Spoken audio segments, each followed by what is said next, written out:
എല്ലാവർക്കും നമസ്കാരം. ഭജനമാല യൂട്യൂബ് ചാനലിലേക്ക് എല്ലാവർക്കും സ്വാഗതം. ഇന്ന് ഞാനിവിടെ പറയുന്നത് നമ്മളുടെ നിത്യപ്രാർത്ഥനയ്ക്ക് ഉതകുന്ന ചില സ്തോത്രങ്ങളും കീർത്തനങ്ങളും അവയുടെ അർത്ഥങ്ങളുമാണ്. നമുക്കറിയാം, നമ്മളെല്ലാവരും രാവിലെയും വൈകുന്നേരത്തും അല്ലെങ്കിൽ വൈകുന്നേരത്തെങ്കിലും വിളക്ക് കത്തിച്ച് ഒരു നേരമെങ്കിലും നമ്മൾ ഭഗവാനെ വിളിക്കുന്നവരാണ്. നമ്മൾ പ്രാർത്ഥിക്കാറുണ്ട്, നമ്മൾ സ്തോത്രങ്ങൾ ചൊല്ലാറുണ്ട്, അതുപോലെ തന്നെ നമ്മൾ കീർത്തനങ്ങൾ ചൊല്ലാറുണ്ട്, മന്ത്രങ്ങൾ ചൊല്ലാറുണ്ട്. പക്ഷെ പലപ്പോഴും ഇതിൻ്റെയൊക്കെ അർത്ഥം എന്താണെന്ന് നമ്മൾ അങ്ങനെ ചിന്തിക്കാറില്ല. നമ്മളൊരു മന്ത്രം പഠിക്കുന്നു, അല്ലെങ്കിൽ നമ്മളത് കേട്ട് പഠിക്കുന്നു, നമ്മളത് നമ്മുടെ മനസ്സിലറിയാതെ വരുമ്പോൾ നമ്മളത് ചൊല്ലുന്നു. പിന്നെ കീർത്തനങ്ങൾ നമ്മൾ ഈണത്തിൽ ചൊല്ലുന്നു. അപ്പോൾ പല കീർത്തനങ്ങളിലെയും വാക്കുകളൊക്കെ എന്താണ് എന്ന് നമ്മൾ അറിഞ്ഞിട്ടല്ല അത് ചൊല്ലുന്നത്. അപ്പോൾ ഈ ചാനലിലൂടെ നമുക്ക് നിത്യപ്രാർത്ഥനയ്ക്ക് ഉതകുന്ന, എല്ലാ ദിവസവും നമുക്ക് പ്രാർത്ഥിക്കാൻ പറ്റുന്ന വളരെ ലളിതമായ കുറച്ച് സ്തോത്രങ്ങളും കീർത്തനങ്ങളുമാണ് അതിൽ ഞാൻ ഉൾപ്പെടുത്തിയിരിക്കുന്നത്. നിങ്ങൾക്കിഷ്ടമുള്ള പോലെ, നിങ്ങൾക്ക് തോന്നുന്ന ആ ഒരു രീതിയിൽ, ഏത് ഈശ്വരനെയാണോ നിങ്ങൾ വിളിക്കുന്നത്, നിങ്ങൾക്ക് ആ ഈശ്വരനെ വിളിക്കാൻ തോന്നുമ്പോൾ ആ ഒരു കീർത്തനം നമ്മുടെ മനസ്സിലേക്ക് ഓടി വരത്തക്ക രീതിയിൽ അർത്ഥസഹിതമാണ് ഞാനിവിടെ ഈ ഓരോന്നും വിവരിക്കാൻ പോകുന്നത്. നമ്മളുടെ ഹൈന്ദവത്തിൽ 33 ദൈവങ്ങളുണ്ടെങ്കിലും പ്രഥമ ഗണനീയൻ എന്ന സ്ഥാനം കൊടുത്തിരിക്കുന്നത് മഹാഗണപതിക്കാണ്. നമ്മൾ എന്ത് കർമ്മം ചെയ്യുന്നതിന് മുന്നേ നമ്മൾ മഹാഗണപതിയെ ആരാധിച്ചിട്ടാണ് അത് തുടക്കം നമ്മൾ വെക്കുന്നത്. അപ്പോൾ ഇവിടെയും നമുക്ക് ഗണപതി ഭഗവാനെ സ്തുതിച്ചുകൊണ്ട് ആദ്യം ഒരു സ്തോത്രം ചൊല്ലാം. സങ്കടനാശക ഗണപതി സ്തോത്രമാണത്. നാരദ മുനിയാൽ എഴുതപ്പെട്ടതാണ് സങ്കടനാശക ഗണപതി സ്തോത്രം. സങ്കടനാശക ഗണപതി സ്തോത്രം എന്ന് പറയുമ്പോൾ തന്നെ നമുക്ക് മനസ്സിലാവും നമ്മുടെ സങ്കടങ്ങളെല്ലാം നശിപ്പിക്കാൻ ഉതകുന്ന ഒരു സ്തോത്രമാണിത്. നമുക്കതിൻ്റെ വരികളും അർത്ഥങ്ങളും പഠിക്കാം. അതിൻ്റെ വരികളിലേക്ക് കടക്കാം. പ്രണമ്യ ശിരസാ ദേവം ഗൗരീപുത്രം വിനായകം ഭക്താവാസം സ്മരേൻ നിത്യം ആയുഷ്കാമാർത്ഥ സിദ്ധയേ. ആദ്യത്തെ വരികൾ ഇങ്ങനെയാണ്. ഗൗരീപുത്രം വിനായകം, ഗൗരീപുത്രനായ വിനായക ഭഗവാനെ പ്രണമ്യ ശിരസാ ദേവം, അവിടുത്തെ മുന്നിൽ ഞാൻ എൻ്റെ ശിരസ് നമിക്കുന്നു. ഗൗരിയുടെ പുത്രനായ, പാർവതീദേവിയുടെ പുത്രനായ വിനായക ഭഗവാന്റെ മുന്നിൽ ഞാൻ ശിരസ് നമിക്കുന്നു. ഭക്താവാസം സ്മരേൻ നിത്യം, ഭക്തൻ്റെ ഉള്ളിലുണ്ട്, ഭക്തൻ നിത്യവും സ്മരിക്കുന്ന ഭഗവാനാണ്. അവിടുന്ന് എനിക്ക് ആയുഷ് കാമാർത്ഥ സിദ്ധയെ, എനിക്ക് ആയുസ് നൽകണം, എൻ്റെ ആഗ്രഹങ്ങളെല്ലാം അവിടുന്ന് സാധിപ്പിച്ചു തരണം. കാമം എന്ന വാക്കിന് ആഗ്രഹം എന്നാണ് അർത്ഥം. ആ കാമം എല്ലാം സാധിക്കുന്നതിനും ആഗ്രഹങ്ങളെല്ലാം സാധിക്കുന്നതിനും അതുപോലെ തന്നെ എൻ്റെ ആയുസ് വർദ്ധിക്കുന്നതിനും വേണ്ടി ഞാൻ ഭഗവാനെ സ്മരിക്കുന്നു, ഭഗവാന്റെ മുന്നിൽ ശിരസ് നമിക്കുന്നു എന്നാണ് ഈ ഒരു 2 വരികൾ പറയുന്നത്. ഇനി അടുത്തതായിട്ടുള്ളതെന്ന് വെച്ചാൽ ഗണപതി ഭഗവാന്റെ 12 നാമങ്ങളാണ്. 12 നാമാവലിയാണ് നമ്മളിവിടെ ചൊല്ലാൻ പോകുന്നത്. ഗണപതി ഭഗവാന്റെ 12 നാമങ്ങൾ നമുക്കിവിടെ നോക്കാം. പ്രഥമം വക്രതുണ്ഡഞ്ച ഏകദന്തം ദ്വിതീയകം തൃതീയം കൃഷ്ണപിംഗാക്ഷം ഗജവക്ത്രം ചതുർത്ഥകം ലംബോദരം പഞ്ചമം ച ഷഷ്ടം വികടമേവ ച സപ്തമം വിഘ്നരാജം ച ധൂമ്രവർണം തഥാഷ്ടമം നവമം ഫാലചന്ദ്രം ച ദശമം തു വിനായകം ഏകാദശം ഗണപതിം ദ്വാദശം തു ഗജാനനം. അങ്ങനെ ഭഗവാന്റെ 12 നാമങ്ങൾ നമ്മളിവിടെ വായിച്ചു കഴിഞ്ഞു. അത് ഓരോന്നും എന്താണെന്ന് നോക്കാം. ആദ്യത്തെ നാമം വക്രതുണ്ടം എന്ന് പറഞ്ഞാൽ വളഞ്ഞ തുമ്പിക്കൈയുള്ള രൂപമാണല്ലോ ഭഗവാന്റെ മുഖം. ആനയുടെ മുഖമാണ്. ആനയുടെ ആ ഒരു തുമ്പിക്കൈ ഒരു സൈഡിലേക്ക് വളഞ്ഞാണ് ഇരിക്കുന്നത്, അതാണ് വക്രതുണ്ടം. രണ്ടാമത്തെ നാമമാണ് ഏകദന്തം, ഒറ്റക്കൊമ്പൻ. ഗണപതി ഭഗവാന് ഒരു 2 കൊമ്പ് ഉണ്ടെങ്കിലും ഒന്ന് പകുതിയേ ഉള്ളൂ, ഒന്ന് നല്ല രീതിയിലുണ്ട്, അതുകൊണ്ട് ഒറ്റക്കൊമ്പൻ എന്നറിയപ്പെടുന്നു. പിന്നെ മൂന്നാമത്തെ നാമമാണ് കൃഷ്ണപിംഗാക്ഷം. കൃഷ്ണപിംഗാക്ഷൻ എന്ന് പറയുമ്പോൾ കൃഷ്ണം എന്നാൽ കറുത്ത നിറത്തിലുള്ള, പിങ്കം എന്നാൽ ഇരുണ്ട നിറത്തിലുള്ള, പിങ്കം. അപ്പം കറുത്ത് ഇരുണ്ട കണ്ണുകളുള്ളവൻ. ഗണപതി ഭഗവാന്റെ കണ്ണുകൾ വളരെയേറെ മനോഹരമായ കണ്ണുകളാണ്. ആന വലിയൊരു ജീവിയാണെങ്കിൽ പോലും ആനയുടെ കണ്ണുകൾ വളരെ ചെറുതാണ്. ഭഗവാൻ ആ കണ്ണുകൾ കൊണ്ടാണ് മുന്നിൽ നിൽക്കുന്ന ഭക്തരെ കാണുന്നതും ആ ഭക്തരുടെ മനസ്സിലെ സങ്കടങ്ങൾ ഒപ്പിയെടുക്കുന്നതും.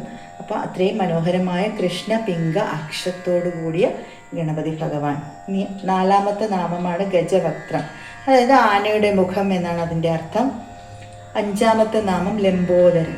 ലംബോദരം എന്നാൽ തൂങ്ങിയ വലിയ ഉദരമുള്ളവൻ. ഗണപതി ഭഗവാന്റെ വയറ് വളരെ ശ്രദ്ധിക്കപ്പെടുന്നൊരു വയറാണ്, വളരെ വലിയൊരു വയറാണ് ഗണപതി ഭഗവാന്റെ വയറ്, അതുകൊണ്ട് ലംബോദരൻ എന്നറിയപ്പെടുന്നു. ഇനി വികടം, 6ാമത്തെ നാമമാണ് വികടം. വികടം എന്നാൽ വിചിത്രമായ രൂപമുള്ളവൻ, മനുഷ്യനും അല്ല മൃഗവും അല്ല, മനുഷ്യനും മൃഗവും കൂടെ കൂടിക്കലർന്ന ഒരു രൂപമാണ്, അതായത് വികട രൂപം എന്ന് പറയുന്നു. ഇനി വിഘ്നരാജം. വിഘ്നരാജം എന്ന് പറഞ്ഞാൽ എല്ലാ തടസ്സങ്ങളുടെയും രാജാവ് അഥവാ എല്ലാ തടസ്സങ്ങളെയും നിയന്ത്രിക്കാൻ കഴിവുള്ളവൻ എന്നാണ് അതിൻ്റെ അർത്ഥം. 8ാമത്തെ നാമമാണ് ധൂമ്രവർണം. ധൂമ്രം എന്നാൽ പുക എന്നാണ് അർത്ഥം. പുക പോലെ, പുകപടലം പോലെ കുറച്ച് ഇരുണ്ട വർണ്ണത്തിൽ ഉള്ള ഭഗവാനെ നമ്മൾ മനസ്സിലോർക്കുക. ഇനി അടുത്തത് ഫാലചന്ദ്രം. 9ാമത്തെ നാമമാണ് ഫാലചന്ദ്രം. അത് നെറ്റിയിൽ ചന്ദ്രക്കല വഹിക്കുന്ന ഭഗവാൻ, അതാണ് ഫാലചന്ദ്രൻ. നെറ്റി, ഫാലം എന്നാൽ നെറ്റി, ഫാലത്തിൽ ചന്ദ്രനെ വഹിക്കുന്നു, ഫാലചന്ദ്രം. വിനായകൻ എന്നാൽ അറിയാമല്ലോ, വിനകളെല്ലാം ഒഴിക്കുന്നവൻ, വിഘ്നങ്ങളെല്ലാം ഒഴിക്കുന്ന ഗണപതി ഭഗവാൻ. ഗണേശൻ എന്നാൽ എന്താണ്? എല്ലാ വിഘ്നങ്ങളും ഒഴിക്കുന്ന ഭഗവാനാണ് വിഘ്നേശ്വരൻ നമുക്കറിയാം. അതുകൊണ്ട് പ്രത്യേകിച്ച് വിനായകൻ എന്ന് പറയുമ്പോൾ നമ്മുടെ മനസ്സിൽ ഓടി വരുന്നൊരർത്ഥമാണത്. അടുത്തത് ഗണപതി. 11ാമത്തെ നാമം ഗണപതി എന്നാണ്. അതും വിശദീകരിക്കേണ്ട കാര്യമില്ല, ഗണങ്ങളുടെ പതി, സർവഭൂത ചരാചരങ്ങളുടെയും പതിയാണ് ഗണപതി ഭഗവാൻ. അതുപോലെ 12ാമത്തെ നാമം എന്ന് പറയുന്നത് ഗജാനനം. ഗജാനനം എന്ന് പറഞ്ഞാൽ ആനയുടെ മുഖം. അപ്പം ഈ 12 നാമങ്ങളാണ് ഭഗവാനെ സ്തുതിച്ചുകൊണ്ട് ഇപ്പം നമ്മൾ ചൊല്ലിയത്.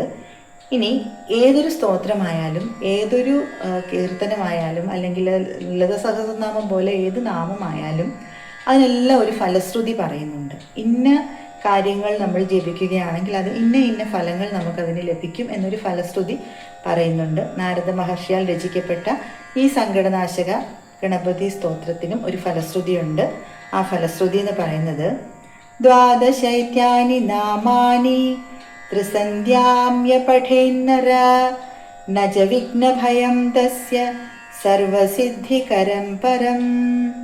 ദ്വാദശൈത്യാനി നാമാനി, ഈ 12 നാമങ്ങളും ത്രിസന്ധ്യാമ്യ പഠേന്നര. ത്രിസന്ധ്യ എന്ന് പറയുമ്പോൾ പ്രഭാത സന്ധ്യ, മധ്യാഹ്ന സന്ധ്യ, സായം സന്ധ്യ, 3 സന്ധ്യകളാണ് ഒരു ദിവസത്തിലുള്ളത്. ഈ 3 സന്ധ്യകളിലും പഠിക്കുന്ന ആൾക്ക് നജ വിഘ്നഭയം തസ്യ സർവസിദ്ധികരം പരം. വിഘ്നങ്ങളൊന്നും തന്നെ ഉണ്ടാവുകയില്ലെന്ന് മാത്രമല്ല എല്ലാ സിദ്ധിയും അയാൾക്ക്, എല്ലാ ആഗ്രഹങ്ങളും സാധിക്കാനും അദ്ദേഹത്തിന് കഴിയുന്നു. അപ്പോൾ നമ്മൾ ഈ 3 സന്ധ്യകളിലും നിഷ്ഠയോടുകൂടി ഈ പ്രാർത്ഥന നമ്മൾ ചൊല്ലുക. അപ്പോൾ നമ്മളുടെ ആഗ്രഹങ്ങളെല്ലാം സാധിക്കാൻ വിഘ്നങ്ങളൊന്നുമില്ലാതെ ഭഗവാൻ അത് സംരക്ഷിച്ചു കൊള്ളും എന്നാണ് ഈ ഫലശ്രുതിയിൽ നാരദ മഹർഷി പറയുന്നത്. ഇനി ആഗ്രഹങ്ങൾ എന്തെല്ലാമാണ്? പഴയ കാലത്തെ മനുഷ്യൻ്റെ ആഗ്രഹമാണ്, ഇന്നത്തെ കാലത്തെ മനുഷ്യൻ്റെ ആഗ്രഹം ഇങ്ങനെ ആയിരിക്കില്ല. നാരദ മുനി ഇത് എഴുതിയ സമയത്ത് വളരെ ലളിതമായ ആഗ്രഹങ്ങൾ മാത്രമേ മനുഷ്യനുണ്ടായിരുന്നുള്ളൂ. ആ ആഗ്രഹങ്ങളാണ് ഇവിടെ കൊടുത്തിരിക്കുന്നത്. വിദ്യാർത്ഥി ലഭതേ വിദ്യാം, ധനാർത്ഥി ലഭതേ ധനം, പുത്രാർത്ഥി ലഭതേ പുത്രാൻ, മോക്ഷാർത്ഥി ലഭതേ ഗതിം, അല്ലെങ്കിൽ മോക്ഷാർത്ഥി മോക്ഷമാപ്നുയാത്. അങ്ങനെ 2 തരത്തിലും കാണപ്പെടുന്നുണ്ട്. അപ്പോൾ വിദ്യാർത്ഥി ലഭതേ വിദ്യ, വിദ്യ അർത്ഥിക്കുന്നവൻ വിദ്യ ലഭിക്കുന്നു. ധനമാണ് അർത്ഥിക്കുന്നവനെങ്കിൽ ധനം ലഭിക്കുന്നു. പുത്രനാണ്, മക്കളെ ആഗ്രഹിക്കുന്ന ആൾക്കാരാണെങ്കിൽ മക്കളെ ലഭിക്കുന്നു, അല്ലെങ്കിൽ പുത്രൻ അല്ലെ പുത്രി ഉണ്ടാകുന്നു. ഇനി അതല്ല, മോക്ഷത്തിലേക്കുള്ള മാർഗം തേടുന്നവർക്ക് മോക്ഷം ലഭിക്കുന്നു. ഇനി ജപേത് ഗണപതി സ്തോത്രം ഷൾഫർ മാസേ ഫലം ലഭേത് സംവത്സരേണ സിദ്ധിച്ച ലഭതേ നാത്ര സംശയ.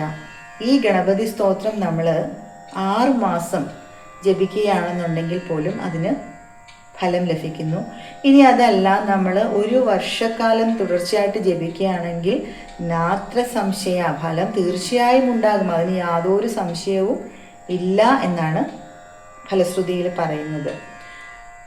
അടുത്തത് അഷ്ടാനാം ബ്രാഹ്മണാനാം ച ലിഖിത്വായ സമർപ്പയേ തസ്യ വിദ്യാ ഭവേത് സർവ ഗണേശസ്യ പ്രസാദത.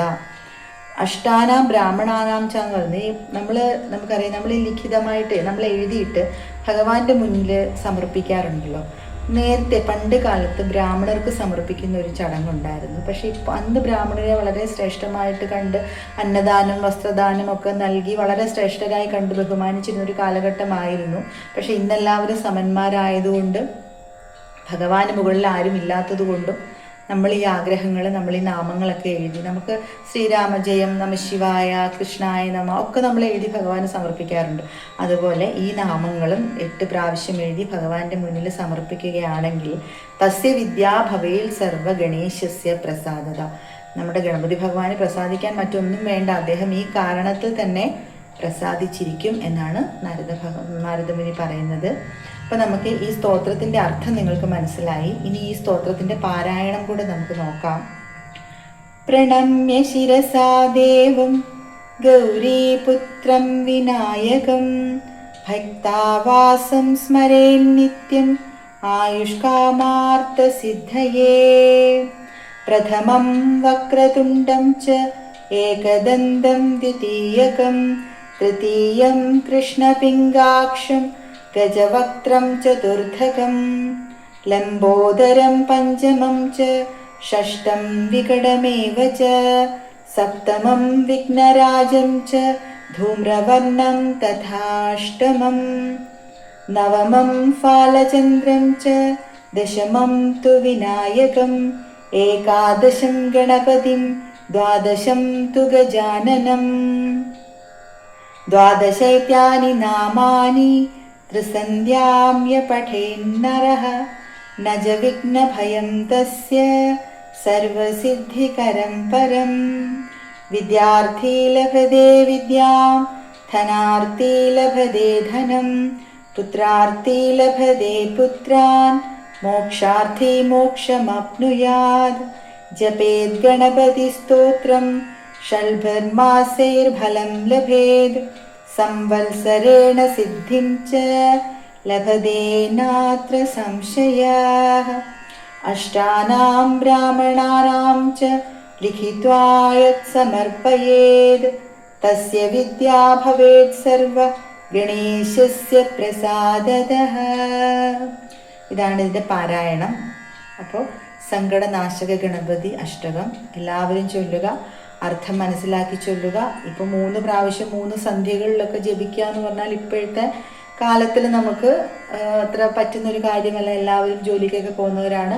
പക്ഷെ നമ്മുടെ മനസ്സിൻ്റെ ശുദ്ധി, നമ്മൾ എത്രത്തോളം നിഷ്കളങ്കമായ ഭക്തിയോടുകൂടി ഭഗവാനെ പ്രാർത്ഥിക്കുന്നുവോ ആ ഒരു പ്രാർത്ഥനയ്ക്കാണ്, ആ ഒരു സമർപ്പണത്തിനാണ് പ്രാധാന്യം. പഴയ പോലെ നമുക്ക് നിഷ്ഠയോടുകൂടി പ്രാർത്ഥിക്കുക എന്ന് പറഞ്ഞാൽ പലപ്പോഴും സാധിക്കില്ല. നമ്മുടെ സാഹചര്യങ്ങൾ അങ്ങനെയാണ്. അതെല്ലാം ഭഗവാനും മനസ്സിലാകുന്ന കാര്യങ്ങളാണ്. നമ്മൾ ആർക്കും ഒരു ദുഷ്ടപ്രവൃത്തിയും ചെയ്യാതെ നമ്മുടെ മനസ്സ് ശുദ്ധമാണെങ്കിൽ നമ്മുടെ പ്രാർത്ഥനയും തീർച്ചയായിട്ടും ഭഗവാൻ കൈക്കൊള്ളും. പിന്നെ പ്രാർത്ഥന മാത്രം ഒരിക്കലും ഒരു വിജയത്തിലേക്ക് എത്തിക്കില്ല. നമ്മുടെ കർമ്മങ്ങൾ ചെയ്യുക, ആ കർമ്മങ്ങൾ വിജയിക്കാൻ വേണ്ടി നമ്മൾ പ്രാർത്ഥിക്കുക. അതായത് നമ്മുടെ പാതിയായ നമ്മുടെ കർമ്മവും ഭഗവാന്റെ പാതിയായ പ്രാർത്ഥനയും രണ്ടും കൂടി ചേരുമ്പോഴാണ് ആ കർമ്മത്തിന് വിജയമുണ്ടാകുന്നത്. എല്ലാവരും പ്രാർത്ഥിക്കുക. ഇനി അടുത്തൊരു ലളിതമായ ഒരു സ്തോത്രവുമായിട്ട് അടുത്ത ദിവസം നമുക്ക് കാണാം.